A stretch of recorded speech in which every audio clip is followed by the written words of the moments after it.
और खबर लेंगे अहमदाबाद से, जहां रविवार को आयोजित कार्यक्रम में केंद्रीय गृह मंत्री अमित शाह ने आगामी पश्चिम बंगाल और तमिलनाडु विधानसभा चुनावों को लेकर बड़ा दावा किया।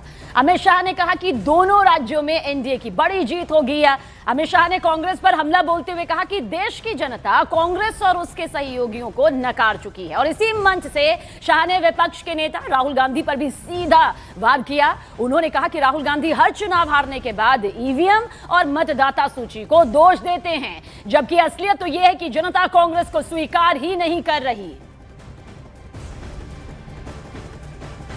राहुल बाबा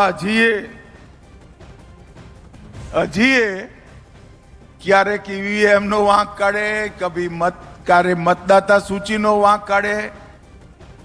રાહુલ બાબા ના ઈવીએમ ખરાબ છે, ના મતદાતા સૂચી ખરાબ છે। દેશની જનતા કોંગ્રેસને સ્વીકારતી નથી, કોંગ્રેસના સાથી પક્ષોને સ્વીકારતી નથી।